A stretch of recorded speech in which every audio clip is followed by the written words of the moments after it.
The fluorescent lights of the emergency room buzzed like angry hornets, casting a sterile pallor over the chaos of the night shift at Mercy General Hospital.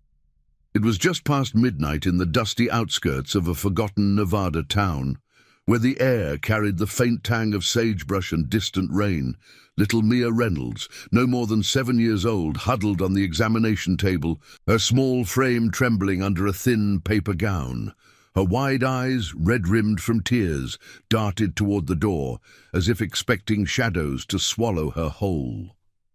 Bruises bloomed like dark flowers on her arms, vestiges of violence that no child should ever bear. She clutched a frayed, stuffed rabbit, its button eyes staring blankly, while the attending physician, Dr. Harlan, barked orders at the nurses with the impatience of a man who'd long ago traded empathy for efficiency. Nurse Sophia Grant had seen too many nights like this in her decade on the floor. At 34, with calloused hands from years of stitching wounds and soothing fears, she moved through the ER like a quiet guardian angel, her scrubs stained with the invisible weight of unspoken stories. Sophia's own past was a mosaic of scars, a childhood lost to a father's abandonment, a promise whispered to her late mother to always protect the vulnerable. Tonight, that promise ignited when she overheard Dr. Harlan's curt dismissal in the hallway. "The girl's story doesn't add up," he muttered to the charge nurse, his voice laced with skepticism. "Probably just another attention seeker. Document it minimally. We don't need the paperwork." Sophia's blood ran cold. Mia had arrived alone, dropped off by a neighbor after a frantic call about a family dispute. The child's whispers to Sophia earlier, halting words about rough hands and locked doors, painted a picture no report could erase. She couldn't stand by. As Dr. Harlan approached the room, clipboard in hand, Sophia stepped in front of the door, her voice steady but edged with steel. "Doctor, we need to call child services right now. This isn't minimal, it's a clear sign of aggression. She's terrified." Harlan's face twisted into a scowl, his authority challenged in the dim glow of the hallway monitors. "Grant, you're out of line. I've been doing this longer than you've been alive. Step aside, or I'll have you written up." The other nurses averted their eyes, the hum of ventilators and distant sirens filling the tense silence. Sophia didn't budge. She knelt beside Mia instead, gently brushing a strand of hair from the girl's forehead. "It's okay, sweetie. I'm here. No one's going to hurt you anymore." Mia's tiny hand gripped Sophia's, a silent plea that sealed the nurse's fate. The confrontation escalated quickly. Harlan radioed security, accusing Sophia of insubordination and interference with protocol. Within minutes, the ER supervisor arrived, a stern woman named Mrs. Ellis, clipboard clutched like a shield. "Nurse Grant, your actions undermine the team's cohesion. We're understaffed as it is, and drawing attention to unverified claims could invite scrutiny we don't need." Sophia's heart pounded, but she stood tall, her voice rising just enough to carry. "Unverified? Look at her. This hospital is supposed to protect people, not bury their pain under red tape." Whispers rippled through the staff lounge as the scene unfolded. Nurses peeking from behind curtains, the scent of antiseptic mingling with the metallic bite of fear. Mia watched it all, her rabbit pressed to her chest, as if understanding the storm brewing around her. By 2:17 a.m., the decision came down from administration via a terse email to Sophia's phone. Immediate suspension pending investigation, effective termination if protocols weren't followed. She was escorted out through the back entrance, the cool desert night air slapping her face like a betrayal. Her keys jingled uselessly in her pocket as she walked to her beat-up sedan, the parking lot lit by sodium lamps that turned everything orange and unreal. Tears stung her eyes, not for the job she'd loved, but for Mia, left behind in that cold room, her fragile trust shattered anew. Sophia slid into the driver's seat, the engine coughing to life with a reluctant growl. She drove home through empty streets lined with flickering neon signs, the radio murmuring forgotten country ballads about lost causes and second chances. In her small apartment, she collapsed onto the couch, the weight of the night pressing down like an unyielding fog. Miles away, in a weathered garage on the edge of town, Daniel Hawthorne tinkered with the chrome beast that was his Harley Davidson. At 42, Hawk was a relic of harder times, a former Marine whose body bore the invisible shrapnel of deployments in forgotten wars. His hands, rough from years of wrenching engines and gripping handlebars, paused as his phone vibrated on the workbench. The screen lit up with an unknown number, but the area code was local. He wiped grease from his fingers on a rag, the scent of oil and leather filling the air, and answered. "Thorne." The voice on the other end was frantic, belonging to an old army buddy who'd heard the ER drama through the grapevine. "Hawk, it's about your girl, Mia. Something went down at the hospital tonight." A nurse stood up for her, but they canned her. Kids still there and... Man, it's bad. Hawk's grip tightened on the phone, the world narrowing to a pinpoint. Mia, his daughter from a fleeting relationship years ago, a secret he'd guarded fiercely after her mother's passing. He'd been distant, haunted by ghosts of battles past, but he'd promised her on her 5th birthday, under a starlit sky, that he'd always come when she needed him. A promise buried under miles of road and regret, but never forgotten. The garage light flickered as Hawk's shadow lengthened across the concrete floor. He hung up, his jaw set like forged steel. Outside, the wind whispered through the pines, carrying the distant rumble of thunder. He strode to the row of bikes lined up like loyal sentinels, his Iron Oath crew, brothers bound by blood and code, scattered but always a call away. One by one, he fired off texts. "Rally at dawn. Our blood's in trouble. Mercy General pays." The responses came swift, engines revving in his mind's eye, headlights piercing the dark. Hawk mounted his bike, the kickstand scraping the gravel with a sound like a vow renewed. The road ahead stretched into the night, promising justice not in fists, but in the unyielding honor of a father awakened. By sunrise, the hospital's lights would dim under the weight of a father's wrath, and a nurse's courage would find its echo in the roar of 50 engines. The first hints of dawn crept over the jagged horizon like a hesitant promise, painting the sky in bruised purples and fading greys. Hawk's Harley thrummed beneath him, a living pulse that echoed the storm brewing in his chest as he led the convoy out of the shadowed outskirts. The air was crisp, laced with the sharp bite of pine and the earthy musk of dew-kissed gravel. Behind him, the Iron Oath riders fell into formation, 47 strong by the time they hit the open road, their engines a symphony of growls and roars that shattered the pre-dawn silence. These weren't just men on bikes. They were a brotherhood forged in the fires of war and loss, each carrying their own ghosts. Veterans like Tommy Bear Ruiz, whose limp from an old IED never slowed his throttle, or Lena Ghost Harlow, a rare sister in the pack. Her tattoos a map of battles won and promises kept. Hawk's mind raced faster than the wind whipping his leather jacket. Mia's face haunted him. Those wide eyes from the last time he'd seen her 2 years back, when he'd dropped off a birthday card and a stuffed rabbit from a roadside shop, too ashamed of his nomadic life to stay. He'd promised her mother, Eleanor, on her deathbed, to watch over their girl, to be the shield she never had. But deployments and the endless highway had eroded that vow, turning it to rust in his soul. Now the call had dragged it back, sharp as shrapnel. The buddy's words replayed, the nurse who'd fought for Mia, only to be cast out like yesterday's trash. Hawk's knuckles whitened on the grips. Mercy General wasn't just a building, it was a fortress of indifference, and he'd tear down its walls with truth, not bullets. They rode in tight formation, headlights slicing through the thinning dark like knives.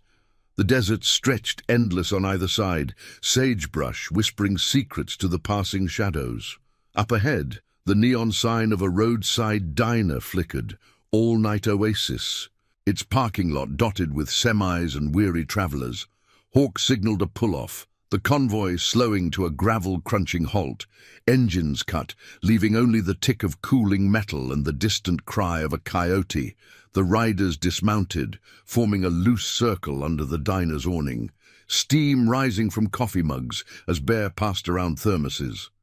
Lena leaned against her bike, her dark hair tied back, eyes scanning the group like a sentinel. "Listen up," Hawk said, his voice low and gravelly, carrying the weight of command honed in foxholes. The air smelled of strong brew and exhaust, grounding them in the moment. "Mia's in there alone, scared. Some doc in suits decided her pain ain't worth the hassle. A nurse, Sophia Grant, stood for her, and they fired her on the spot. We ride in quiet, but we ride hard. No chaos, no threats. We demand answers, records, and protection for that kid. Iron Oath don't break promises. We fulfill 'em." Nods rippled through the group, faces etched with quiet resolve. Tommy clapped a hand on Hawk's shoulder, his grip firm. "For Elena's girl, brother, and for all the ones we couldn't save." The words hung heavy, stirring memories of lost comrades, of oaths sworn under starlit skies in distant sands. As the sun breached the horizon, gilding the chrome on their bikes, Hawk's phone buzzed again. It was the buddy, voice hushed from a payphone near the hospital. "Hawk, the nurse just left her place. She's heading back. Says she can't leave the kid like that, but security's on alert. Words spreading about some biker trouble." Hawk's jaw tightened, the first rays warming his face like an accusation. Sophia Grant, a name he'd never heard, but already she was woven into this tapestry of redemption. He pictured her, steady hands in the ER glare, defying the machine for a child's sake. "Tell her to wait, we're close." He pocketed the phone, mounting up as the convoy reformed. The road to Mercy General wound through scrubland, the hospital's silhouette rising like a monolith against the dawn, white walls gleaming falsely pure, emergency lights pulsing like a wounded heart. Sophia gripped the steering wheel of her sedan, the engine's hum a poor substitute for the resolve stealing her spine. She'd barely slept. The apartment's walls closing in with echoes of Mia's whimpers. By 5:45 a.m., she'd thrown on fresh scrubs, defiant, a badge of her calling, and driven back, the desert wind buffeting the car like judgment. The parking lot was emptier than usual, staff shifts changing under the pale light. She parked near the employee entrance, heart pounding as she approached the glass doors. The lobby hummed with early morning routine, a janitor mopping tiles that smelled of bleach, monitors beeping in the distance. But tension crackled. Security guards loitered by the reception desk, their radios crackling with low murmurs. "Miss Grant, you're not authorized," the desk clerk said, her voice clipped, eyes flicking to the guards. Sophia leaned in, voice steady. "I'm here for Mia Reynolds. Child Services was called." The clerk hesitated, then shook her head. "Under review, doctor's orders." Fury simmered in Sophia's chest, but before she could press, a low rumble shook the ground, like thunder rolling in from the clear sky. Through the windows she saw them, a sea of leather and chrome flooding the lot, bikes lining up in precise rows, engines idling with a predatory purr. The lead rider dismounted, tall and weathered, his presence commanding silence from the gathering staff. Hawk. Though she'd never met him, instinct told her. This was the father, the storm Mia had whispered about in her fevered dreams. He strode through the doors, the Iron Oath flanking him like shadows, their boots echoing on the linoleum. No weapons, no shouts, just eyes that burned with unyielding purpose. The receptionist froze, hand hovering over the phone. Hawk's gaze locked on Sophia, a flicker of recognition in the chaos. "Nurse Grant?" His voice cut through the hush, rough but respectful. She nodded, surprise mingling with relief. "You're her dad?" He inclined his head, the weight of years in that gesture. Daniel Thorne, but they call me Hawk. Heard you fought for my girl. Now we finish it together." Outside, the convoy waited, a wall of loyalty that no protocol could breach. Dr. Harlan emerged from a side hall, face paling at the sight, the air thick with the scent of impending reckoning. As the group converged on the admin offices, whispers turned to murmurs, the hospital's facade cracking under the moral tide. Mia's room lay ahead, a door between fragility and fury. Hawk paused, hand on the knob, the promise he'd buried rising like the sun. Redemption not in vengeance, but in the quiet power of standing unbroken. And now, I invite you to leave in the comments where you're watching from and the exact hour you heard this story. We wish to know how far these northern confessions travel and at what moments they reach you. The air in the hospital corridor thickened like smoke from a distant fire, carrying the sterile tang of disinfectant undercut by the faint, acrid bite of fear sweat from the staff huddled in doorways. Hawk's hand lingered on the knob of Mia's room, the cool metal grounding him amid the rising tide of voices echoing off the white-tiled walls. Behind him, the Iron Oath stood sentinel, Tommy Bear Ruiz, cracking his knuckles with a soft pop. Lena Ghost Harlow scanning the exits with eyes sharp as switchblades. Sophia Grant flanked Hawk's side, her scrubs rumpled from the night's unrest, a quiet fire burning in her gaze that mirrored his own. The fluorescent strips overhead hummed relentlessly, casting long shadows that danced like uneasy specters across the linoleum floor. He turned the knob slowly, the click amplified in the hush, and pushed the door open. There she was, Mia, curled on the narrow bed under a starched sheet, her stuffed rabbit clutched like a lifeline. The room smelled of wilted flowers from a forgotten vase and the faint ozone of medical monitors beeping a steady rhythm.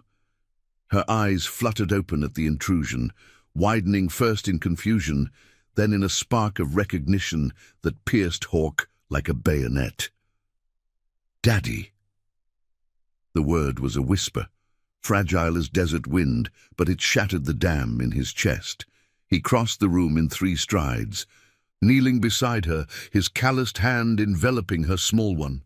The bruises on her arm peeked from the gown's edge, dark echoes of harm that twisted his gut, but he focused on her face, tracing the curve of her cheek with a thumb rough from years on the throttle. "It's me, kiddo, I'm here now. No more waiting." His voice cracked, low and gravelly, laced with the regret of roads untaken. Mia's lips trembled, tears carving clean paths down her dust-streaked cheeks. Sophia moved to the other side of the bed, her touch gentle as she adjusted the pillow, murmuring soft reassurances that wove through the tension like a balm. Outside the door, Dr. Harlan's footsteps approached, hurried and clipped, accompanied by the rustle of Mrs. Ellis's starched uniform. The doctor's face, usually a mask of detached authority, now flushed with unease as he burst in, flanked by 2 security guards whose hands hovered near their belts. "Mr. Thorne, this is highly irregular," Harlan sputtered, his clipboard clutched like a talisman. The room's air grew heavier, the monitor's beeps syncing with Hawk's steady pulse. "You can't just barge in with this entourage." "Hospital policy?" Hawk rose slowly, his frame filling the doorway, the leather of his cut creaking softly. He didn't raise his voice. He didn't need to. The weight of his presence, backed by the silent wall of riders visible through the glass panel, spoke volumes. "Policy? That's what you call burying a kid's cries under forms and favors." His eyes locked on Harlan's, unblinking. The faint scar above his brow, a souvenir from a sand-swept ambush, catching the light. Sophia stepped forward, her voice cutting clean. "You dismissed her pain, Doctor. Signs of aggression clear as day, and you waved it off. I reported it, and they threw me out. But she's not lying, and neither am I." Mrs. Ellis interjected, her tone clipped and administrative, eyes darting to the guards. "Nurse Grant, your termination stands. As for you, sir, this is private property. Leave, or we'll involve the authorities." The word authorities hung in the air, a veiled threat that might have cowed others, but Hawke's lips curled in a mirthless smile. He'd faced worse in bunkers half a world away, where promises meant survival. "Call 'em, but first, we're getting records. Every note, every call about Mia Reynolds. And child services now, or my crew starts asking questions downtown, loud ones." The standoff stretched, taut as a guy wire in a gale. Lena slipped into the room, her boots silent on the floor, positioning herself between the guards and the bed. Tommy loomed in the hall, his broad shoulders blocking retreat, while the rest of the Iron Oath remained outside. A sea of chrome and resolve that drew stares from passing orderlies. Whispers spread like wildfire through the wards, the rumble of bikes still idling in the lot, vibrating faintly through the walls, a reminder of the world beyond protocols. Harlan's Adam's apple bobbed, sweat beading on his brow under the harsh lights. He glanced at Ellis, who nodded curtly, pulling out her phone with trembling fingers. By the time the social worker arrived, a weary woman named Abigail Hayes, her folder stuffed with generic forms, the sun had climbed higher, flooding the windows with golden light that mocked the room's chill. Abigail knelt by Mia, her voice soft as she coaxed details from the girl, piecing together the fragments of a home fractured by anger and neglect. Hawke watched from the corner, arms crossed, the scent of his leather mingling with the room's clinical edge. Sophia provided her account, steady and unflinching, her hands clasped to hide their shake. She told me about the yelling, the grabbing. I saw the marks. It's not unverified, it's real. Harlan hovered, interjecting with qualifiers, but Abigail's expression hardened with each word. "This warrants immediate action," she declared, scribbling notes that sealed fates. The doctor deflated, retreating to the hall where Ellis waited, their murmurs a frantic buzz about liabilities and audits. Hawke caught snippets, references to donations from a local figure, hints of corners cut to keep the lights on. Corruption woven into the hospital's veins like rot in old timber. His promise to Elena resurfaced, sharp and insistent. Protect her, no matter the cost. But this wasn't just about Mia. It was about the system that failed her, that silenced voices like Sophia's. As Abigail arranged for Mia's transfer to a safe house, Hawke pulled Sophia aside in the corridor, the hum of activity resuming around them like a fragile normalcy. Nurses stole glances, the air buzzing with unspoken awe at the bikers who hadn't raised a fist, only a standard of honor.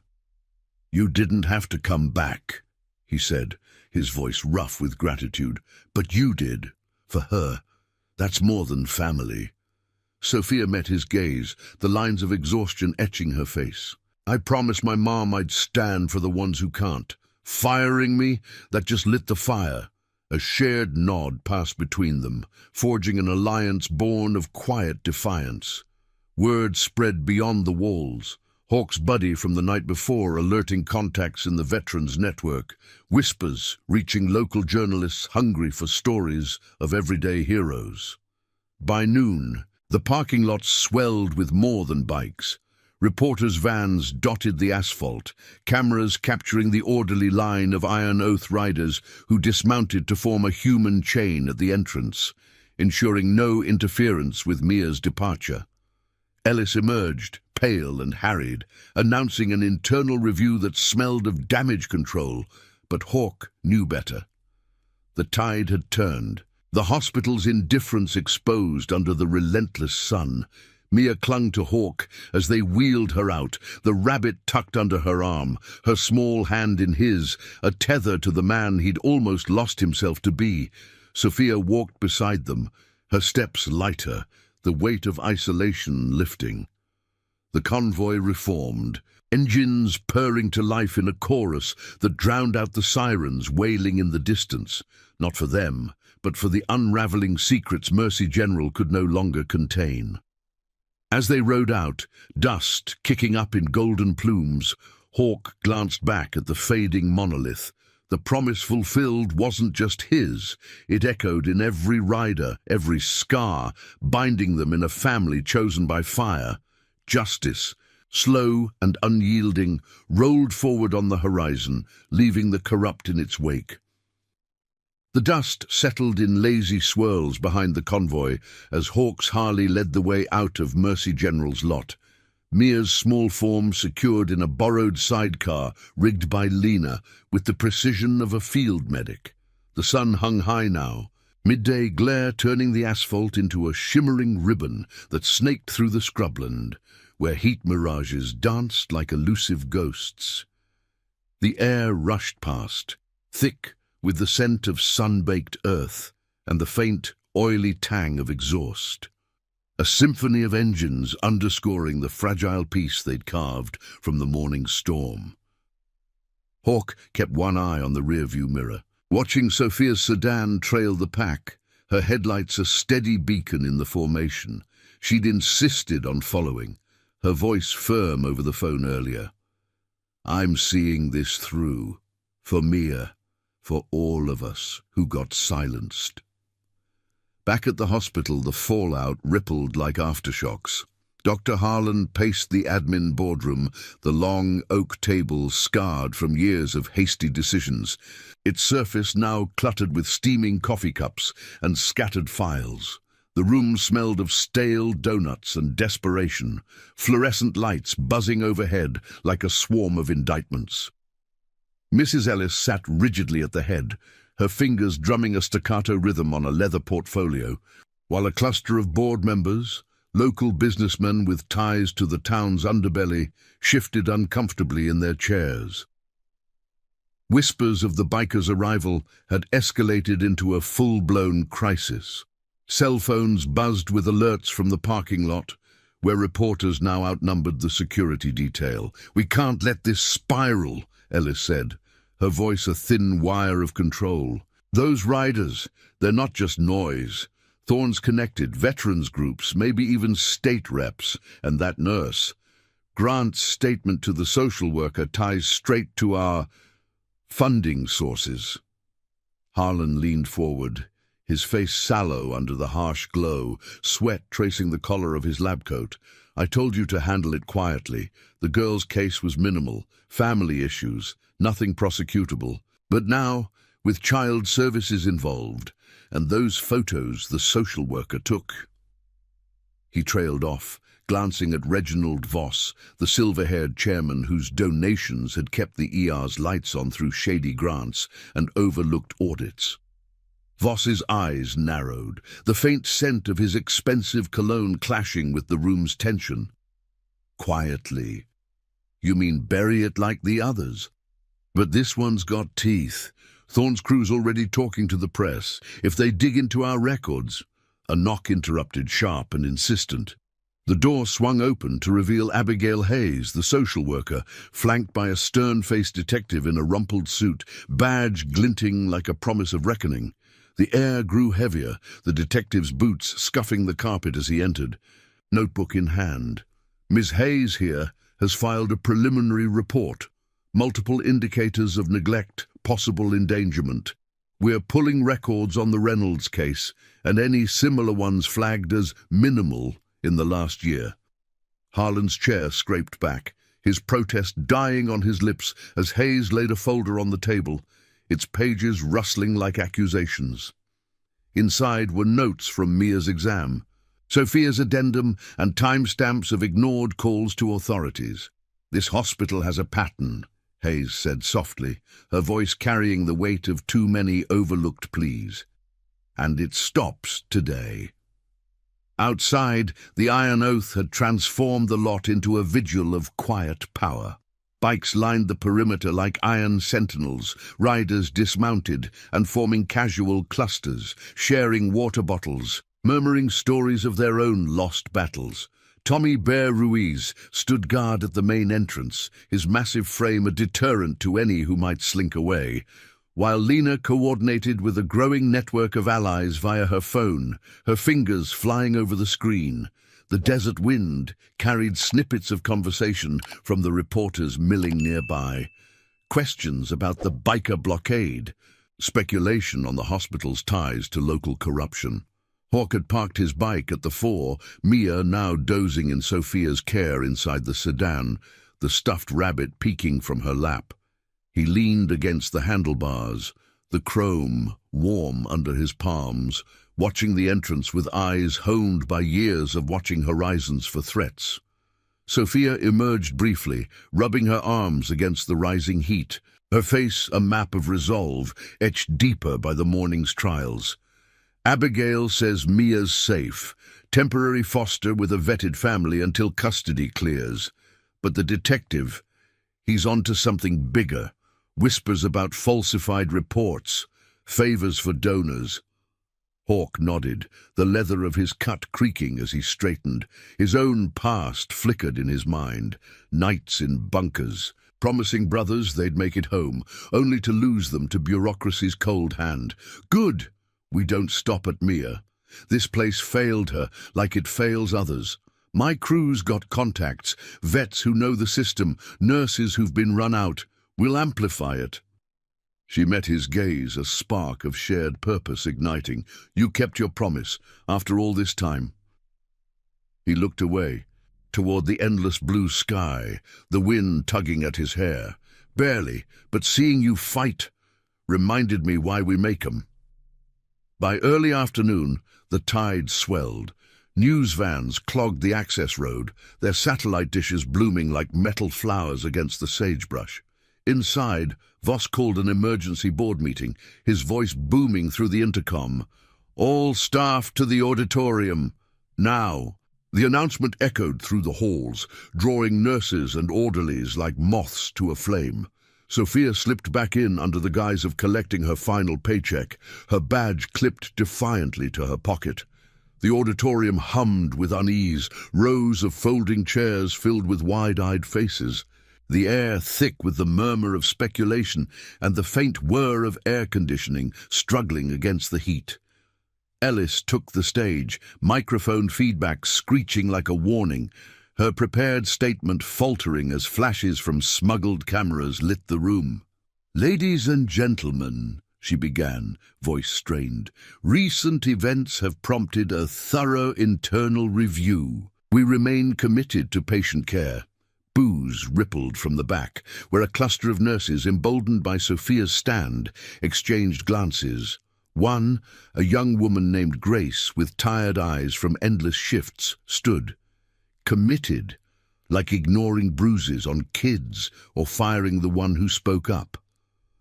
The room erupted, voices overlapping in a cacophony of pent-up frustration, stories of overlooked cases, pressured sign-offs, the quiet erosion of their oaths under administrative weight.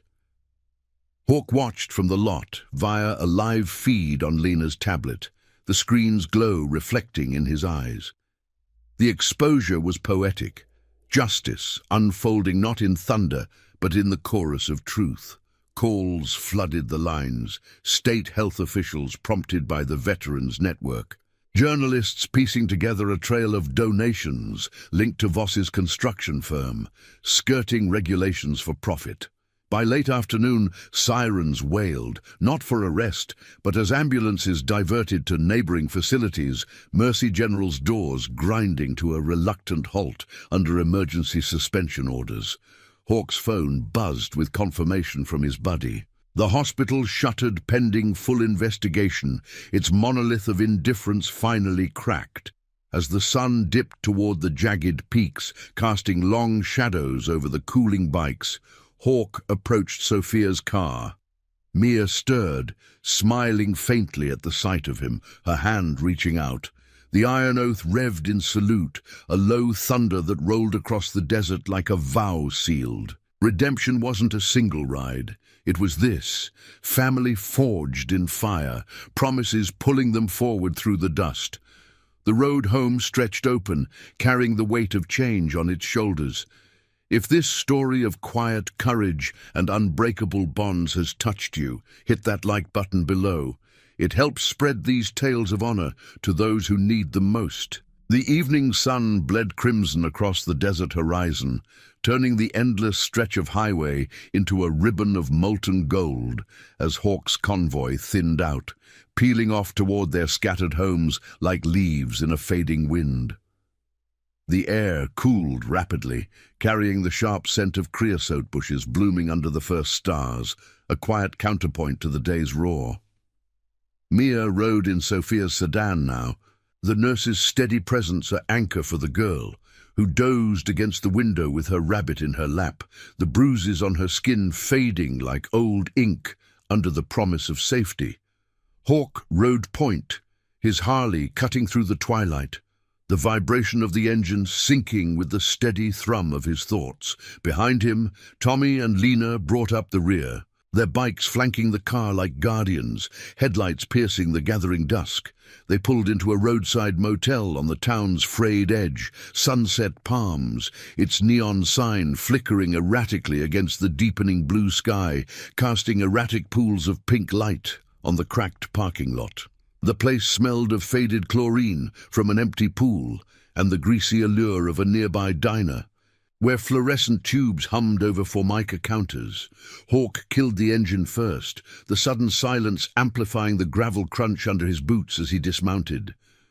Sophia eased the car to a stop, her face pale in the dashboard glow, exhaustion etching lines around her eyes that spoke of battles fought beyond the physical. Mia stirred, rubbing her eyes, and Hawk was there in an instant, scooping her up with a gentleness that belied his weathered frame. "Easy, kiddo. We're stopping for the night. Safe ground." Inside the room, number 7, with its threadbare carpet and curtains yellowed by years of smoke, Sophia busied herself unpacking a small bag of essentials scavenged from the safe house drop-off. The air was stale, laced with the faint must of old linens, but it felt like sanctuary after the hospital's sterile chill.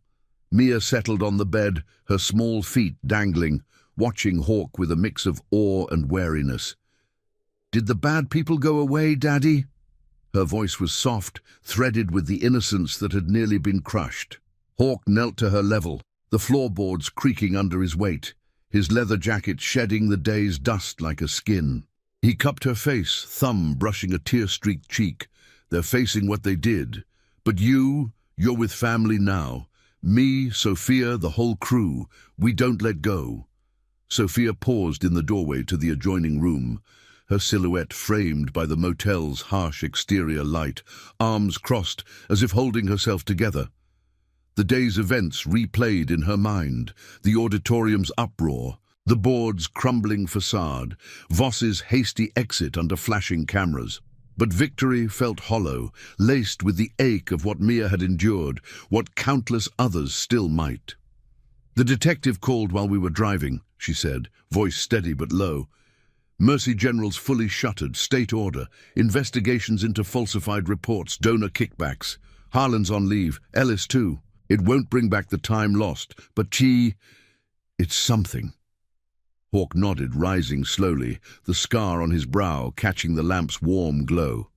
His eyes met hers, a silent acknowledgement passing between them. Two strangers bound by a child's fragile trust, their own promises intersecting like roads in the night. Outside, the iron oath gathered in the lot, engines off, but spirits revving. Tommy fired up a portable grill, the sizzle of burgers cutting through the cooling air, mingling with the pop of beer cans and low laughter that chased away the shadows. Lena joined them, her phone still buzzing with updates from the network, veterans advocates pushing for reforms, nurses' unions rallying behind Sophia's story. "Word spreading like wildfire," she said, handing Hawk a cold one, the condensation slick on the aluminum. "Your girls' tales hitting the wires, not as victims, but as the spark. Hospitals across the state are auditing now, scared of the same heat." Hawk took a swig, the bitter fizz grounding him, his gaze drifting to the room's window, where Mia's silhouette played with a deck of cards Sophia had found. The crew formed a loose circle, stories flowing like the nearby river's murmur, tales of lost brothers, oaths kept in foxholes and on forgotten fronts. This was their family, chosen in the forge of hardship, where loyalty wasn't spoken but lived in every mile ridden.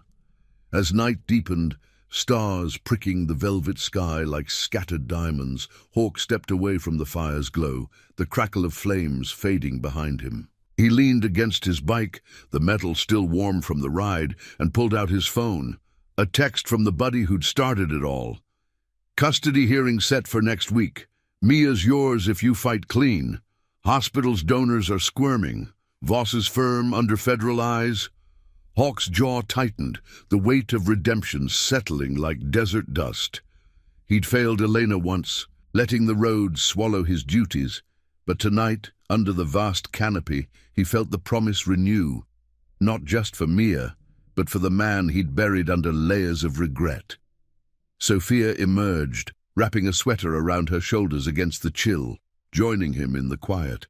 "She's asleep, talking about riding with you someday, thinks you're a hero from one of her books." He chuckled softly, the sound rough like gravel under tires. "Heroes don't leave for years, but maybe outlaws can come back." She placed a hand on his arm, the touch light but electric, bridging their scars. "You came. That's what counts. My mom always said promises are the chains that keep us human." The wind whispered through the palms, carrying the distant howl of a coyote, a reminder of the wild edges they walked. In that moment, the hospital's fall felt like the first step, not an end, but a beginning, where justice's quiet poetry rewrote the cynical script. Back in the room, Mia dreamed of open roads and gentle hands, the rabbit watching over her like a sentinel. Outside, the crew's vigil held, bikes silhouetted against the moonlit scrub, engines silent but ready. Hawk and Sophia stood together, the night air alive with possibility, the unbreakable bonds of loyalty weaving tighter. Dawn would bring the hearing, the final push against the shadows, but for now, in the heart of the desert's embrace, they rested, forged anew in honor's unyielding fire. The hospital had closed its doors, but the true reckoning rolled on, carried by the roar of chosen family and the weight of words kept sacred. The first light of dawn filtered through the motel's thin curtains like a tentative truce, casting elongated shadows across the rumpled bed, where Mia slept soundly, her chest rising and falling in the rhythm of untroubled dreams. The room carried the faint, comforting scent of cooling coffee from the diner's takeout cups scattered on the nightstand, mingling with the earthy undertone of desert air seeping through the cracked window. Hawk stood by the door, his silhouette broad and unyielding against the pale glow, watching his daughter with an intensity that bordered on reverence. The events of the past day had stripped away the miles of regret, leaving only the raw core of a man reclaiming his oath. Sophia stirred in the adjoining room, the soft creak of floorboards announcing her approach, her hair tousled and eyes heavy-lidded, but alive with a newfound clarity. She joined him silently, handing over a steaming mug, the ceramic warm in his calloused palm. "Hearing's in 2 hours," she murmured, her voice a quiet anchor in the hush. Abigail texted, "State's fast-tracking it, your service record, the crew's statements, it's solid." Hawk nodded, sipping the bitter brew, the steam curling like unspoken fears. The iron oath had dispersed at midnight, riders vanishing into the night with promises to reconvene if needed. Their brotherhood, a web of loyalty that spanned states and scars. Tommy and Lena lingered in the lot, tinkering with bikes under the sodium lamps, their low voices a steady hum outside. The motel pool reflected the emerging sky, still and mirror-like, undisturbed by the world's churn. They loaded up as the sun crested the horizon, painting the scrubland in hues of amber and rose. Mia rode with Sophia in the sedan, the nurse's hand occasionally reaching back to squeeze the girls, a bridge of trust forged in crisis. Hawk led on his Harley, the engine's growl a proclamation as they wound toward the county courthouse. A squat brick building on the town's sun-bleached main street, its flag snapping in the morning breeze. The air smelled of fresh asphalt and blooming yucca, a deceptive normalcy after the hospital's downfall. Reporters clustered at the steps, cameras flashing like distant lightning, but Hawke ignored them, his focus laser-sharp on the double doors. Inside, the hallway echoed with the shuffle of footsteps and the murmur of clerks, the scent of polished wood and old paper evoking courtrooms from his youth, places where justice was promised but often bartered. The hearing room was modest, panelled walls absorbing the soft light from high windows, rows of benches half filled with observers, a few veterans in faded jackets, nurses from Mercy General whispering among themselves, and Abigail Hayes at the front, her folder a testament to meticulous advocacy. Judge Harlan, no relation to the doctor, a small Mercy, presided with a gavel that tapped like a heartbeat. Hawke took the stand first, his boots thudding on the worn floor, the leather of his cut whispering as he swore in. His voice, gravel rough from disuse in such settings, filled the space without bravado. I walked away once after Elena passed. Thought the road would heal me, but it just buried the promise, to her, to Mia, to be there. I failed then, won't now. The words hung heavy. Stirring nods from the back, where Sophia sat with Mia on her lap, the girl's fingers twisting the rabbit's ear. Sophia's testimony followed, her scrubs replaced by a simple blouse that couldn't hide the resolve in her posture. She recounted the ER night with unflinching detail, the bruises dismissed, the child's terror minimized, her own firing as the cost of speaking truth. I took an oath to protect, same as any doctor, but oaths mean nothing if they're silenced by fear of paperwork or donors. The judge leaned forward, his glasses glinting, as Abigail presented evidence, hospital logs scrubbed of red flags, Voss's contributions traced to halted investigations. Whispers rippled. The shuttering of Mercy General had dominoed. State auditors uncovering a web of negligence spanning years. Harlan the doctor facing suspension. Ellis resigning in disgrace. Voss's firm under scrutiny, its contracts frozen like veins in ice. Mia's guardian ad litem spoke last, a soft-spoken woman with kind eyes, kneeling to the girl's level during a recess. "Tell me what you want, sweetheart." Mia glanced at Hawke, then Sophia, her voice a fragile thread. "To go home, with Daddy, and her, she's nice like a mom." The room stilled, the weight of innocence piercing the legal veneer. Judge Harlan cleared his throat, the gavel's final rap echoing like closure. "Temporary custody to Mr. Thorne, with supervised integration, full rights pending follow-up. And Ms. Grant, your actions exemplify the care this system should uphold. Consider this a commendation."